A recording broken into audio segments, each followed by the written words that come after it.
Včasih je tako, da misliš, da nimaš nič več v sebi, pol to ven potegneš in pol kar naenkrat imaš, pa lahko zmagaš, tako kot so naši košarkarji.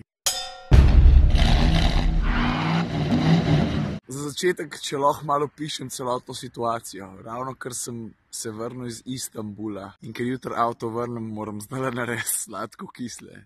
Tegale, Space Tourerja. Koliko sem zdaj sposoben to narediti, ne? Koliko sem spočit. Pa koliko sem prse po glavi, da bom vse skupaj malo razmislil, veš, ne? Bolj nič. Glavno, Space Tourer je en tak družinsko-obrtniški kombi. Veš, če je družinski, je pač Space Tourer, če je pa obrtniški oziroma tovorn, ja, pol je pa Jumpy. Verjetno je njegova glavna prednost prilagodljivost. Veš, ne samo, da je sposoben sprejeti do 1400 kg tovora, na voljo tudi v 3 različnih dolžinah z 2 različno dolgima medosnima razdaljama. Za ta prvo sladko bo treba kar kabino odpreti.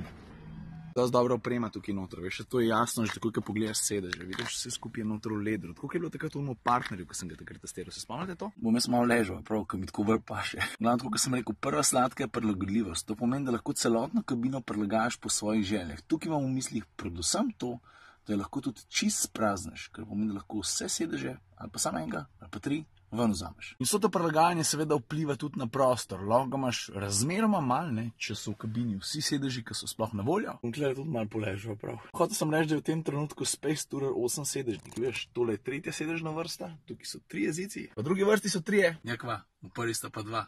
Smisel rekel 3, to ne je bilo 8 pa. To je bilo 9, 3x3 je 9. Pa ker smo že prilagodljivosti, le kakšen velik pomik ima druga vrsta. Koliko je to? 20 cm?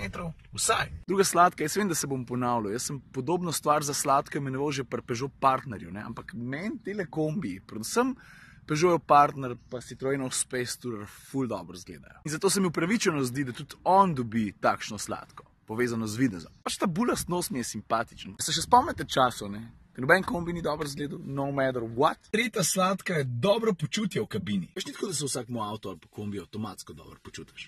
Kebab, kaj naj ti rečem. Je pa res, da bi se jaz v tem trenutku, ne, še na ravni dili dobro počutil. In vas ta dobro počutje, ne, to velja tudi za drugo vrsto. Med drugim tudi zato, ker je na stropu tole. Veš, v trenutku, ko ti vozilo da možnost, da njegovo kabino napolniš svetlobo, je to tako en bonus. Dodaten dejavnik, zaradi katerega se še malo boljš počutiš, kakor bi se sicer. Četrta sladka, Space Tourer je kar pameten. Jaz vem, da skozi poudarjam te aktivno-varnostne pripomočke, da zna sam zabremzati, da prepoznava prometne znake, da te opozarja, če si utrujen, pa nadzor mrtvih kotov, pa pameten tempomat. Ampak veš, jaz te stvari poudarjam z razlogom. In še posebej rad jih poudarjam takrat, ko imamo opravka s potencialno družinskim avtomobilom. Če čisto realno pogledaš, česa se človek najbolj boji? Tega ponovadi, da bi izgubil svoje bližnje. Pa če imaš ti neko tehnologijo, ki ti pomaga varovati človeško življenje, je pismo, no? Če si pa tu ne zaslužiš sladke, pa tudi ne vem, ne glede na avto. No, zdaj smo pa tam, pri kislih. Ta prvo me je opozoril Aleš Črnivc, pa se mi zdi kar taka smiselna. Veš, načeloma je tale kabina zvečer, oziroma ko voziš po noč, zelo dobro osvetljena. Je rekel, da je včeraj vozil po noč ta avto. No in tukaj le vidiš, od tukaj pa do tukaj je konzola namenjena klimatski napravi. No in fora je bila, da ko se je Aleš zvečer peljal, je bila temperatura naštimana na 19 stopinj. Veš, kaj bo največji hec, da ti že vidiš temperatura, pa koliko piha, ne? Ampak tale tipka za nastavljanje vsega skupaj, ne? Ta pa ni osvetljena. Tako da je rabo ene par kilometrov, da je prešla to vse skupaj, da je prišel od tega, da se tukaj nastavlja. Tukaj pod številkami je šla to, veš. Vse ta prva kisla ni glih ne vem koliko grozna, ne? Ampak piki so annoying, to je pa lahko, ne? Še posebej, če avta ne poznaš dobro. Druga kisla, zvočna zatesnenost kabine. Moram pa tukaj eno stvar poudariti. Ko sediš tukaj spredaj, je pravzaprav vse še kar na nivoju.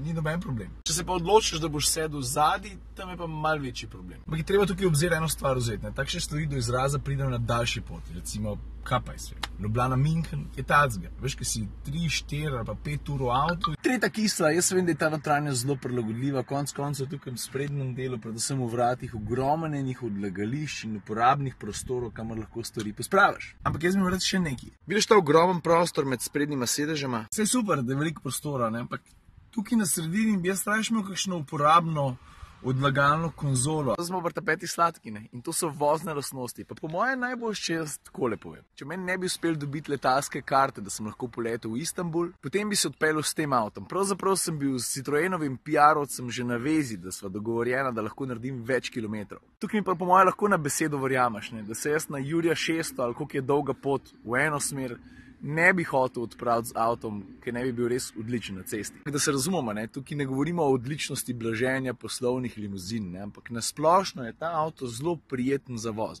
Veš kaj, sploh ne vem, kje sem zbral energijo, da sem tele sladko kisle naredil, zato ker laufam na minimumu. Ampak nekako je znesel, ne. Včasih je tako, da misliš, da nimaš nič več v sebi, pol to ven potegneš in pol kar naenkrat imaš, pa lahko zmagaš, tako kot so naši košarkarji. Kako je bilo noro, res. Inač za današnji vlog je od mene, pa Spacota, to. Jaz upam, da ste bili zadovoljni.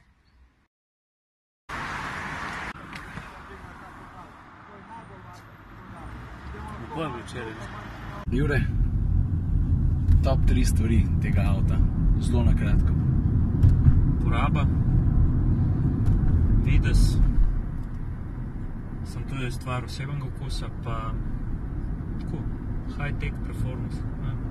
Zadnja vrata so iz karbona, če niste vedeli. To je res. Kaj pa ena stvar, ki ti ni všeč pri tem avtu? Majhen prtljažnik. Glede na to, da ima navaden Prius, ker ta je Prius plug-in, res velik prtljažnik, uporaben prtljažnik. Je tukaj japonski inženjeri, ki so znani po bonsajih, pa tu lahko neke baterije zložim tako, da bi bil... Bolj na Tetris varianto. Evo, to so bile 3 sladke, pa ena kisla. Priusu plug-in. Znaš, ko so na hitro to naredila? Jure, hvala za rajd. Himno sem lepo zapel? Ja. Ok. Pa fantje, hvala za vse, še enkrat. Ja, res je. Ajde! Verjetno te vse malo zanima, kjer avto bom prevzel, ne? Lega, 4 kabrio, črka I. A veš, kaj to pomeni? Da veš, kaj pomeni. To pomeni, da ni dizel. Vse BMW-jevi dizli so ful dobri, ne? Ampak čez bencinarje